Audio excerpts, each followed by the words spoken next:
You know, the first 30 seconds of the opening match was probably the best 30 seconds of AEW television I've seen in a while from a wrestling standpoint.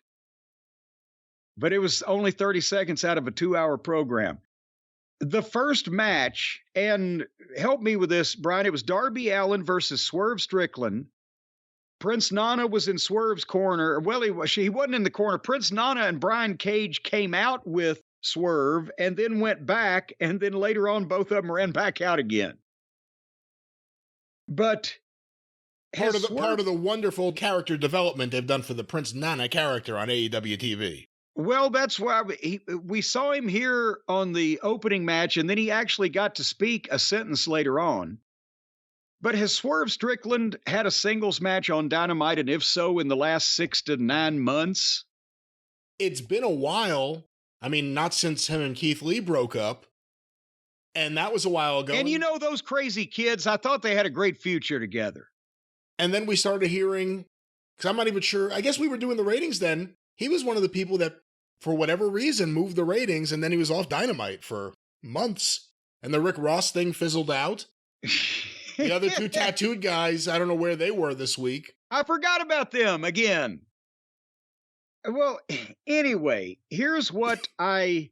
Stop. Hold on. What? In your own words, explain to me the last 6 months of everything with Keith Lee and Swerve. Because there's only a few things we've seen on TV, so 6 months is basically 3 episodes. I don't know. I don't know. They were a team out of the blue, or either didn't want to be a team to begin with, but then they were, but they only teamed like a couple of times, and then they broke up, but we weren't sure which one turned on the other, right?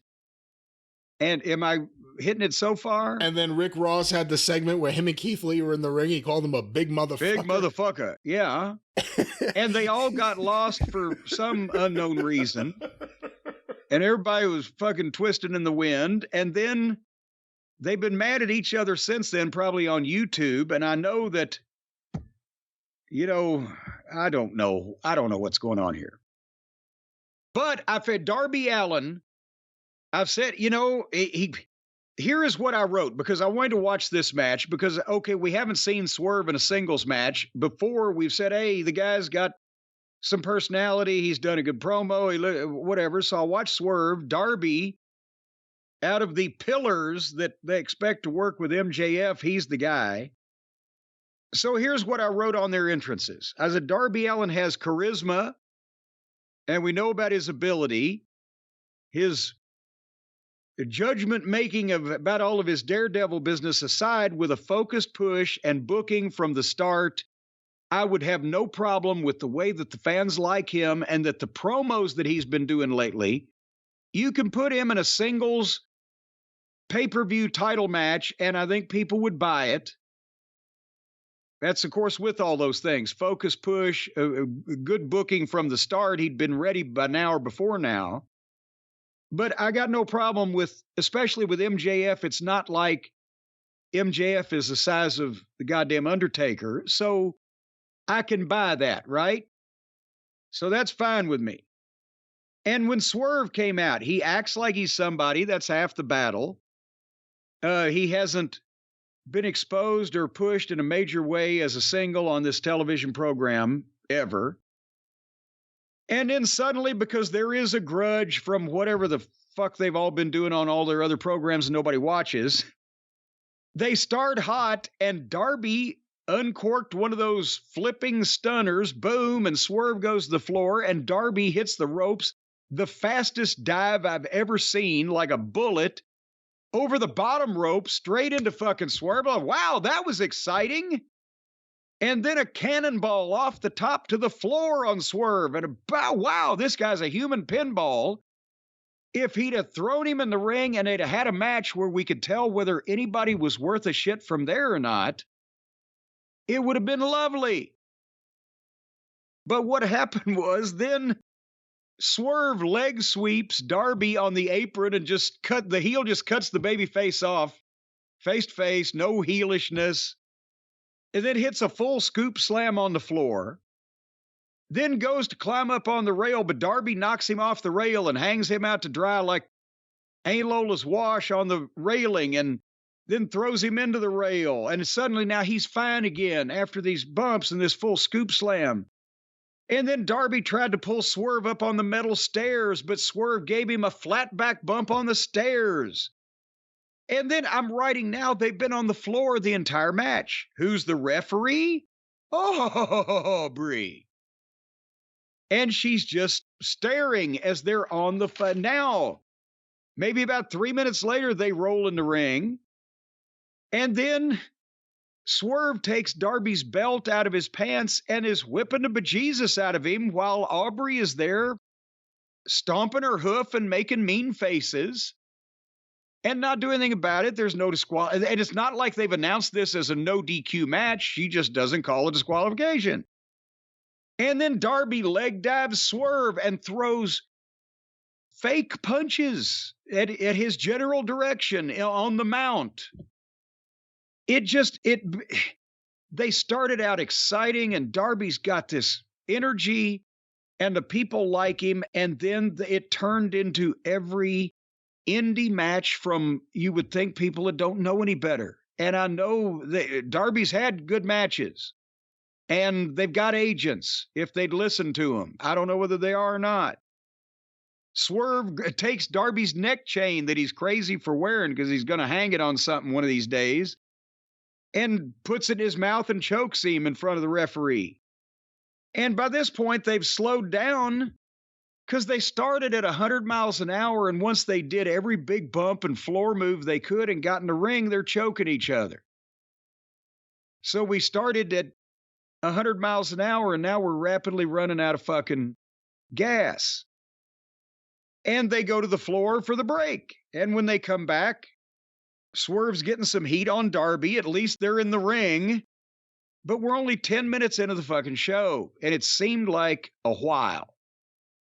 So Swerve's getting the heat on Darby.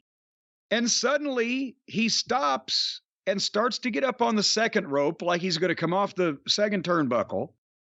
And then he says no, he steps out and he goes to the top rope, but he takes forever to get up to the top. By the time he does,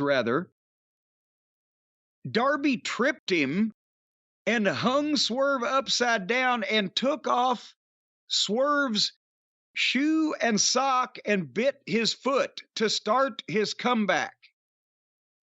And it wasn't even as exciting as it sounds. And then they went into a leg lock. And then they did the yay boo. Boom, boom, boom. And then they started doing shit suddenly at 100 miles an hour that you couldn't tell who was giving it and who was taking it. And I'm like, did they see this match in their heads? Did someone lay this out for them? And what was their opinion? Did they think this was all a good idea? They took about 30 seconds to set up a deal where Darby was doing a shoulder ride on Swerve on the apron, where Swerve turned. Darby's sitting like a chicken fight on his shoulders, and Swerve turns to face the ring while he's standing on the apron. So the only thing that was possible was Darby to give him a reverse Hurricane Rana off the apron of the floor, and that's where the letter we read earlier in the program. Again, that's 3 feet, but going backwards, being flipped with a guy around your neck. And then Nana's there. When Darby hits the coffin drop, he covers him, and Nana puts Swerve's foot on the ropes.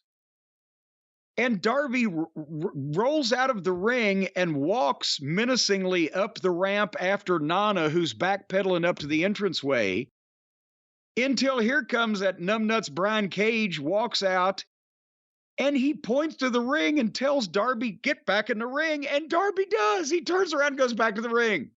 Suitably chastened, I might add. And I wrote, my God, this is fucking rotten. And I'm skipping to the finish. And I zipped ahead a minute or two, and Darby won with a kind of a step over leg lock and a bridge, almost like, but not as good as the Gibson leg lock that Ricky and Robert Gibson used to use. But can you explain to me what was going on with this match? And we still don't know whether Swerve can work because he didn't show us any here. And what the fuck was going on, Brian? I enjoyed it for what it was because I kind of figured it would be this, and this is what these guys do. This was their match. I mean, this was what... I'm not surprised. I mean, you seem surprised by this match. I just thought that it might... I thought these were two of the better ones of the modern kind. These two guys have worked together a lot. So, I mean, when I say this is their match, this is their match. Boy. You mean, I would have said, okay, Swerve hasn't had a single match. Maybe they've never been to ring with each other. We've seen him as a single. Well, but I mean, on Dynamite or what? I don't recognize. You don't remember it. That says more about it than anything. Yeah. Well, but hadn't had many. But the point is, I thought they could do better than this. I can't believe they've been in the ring together before.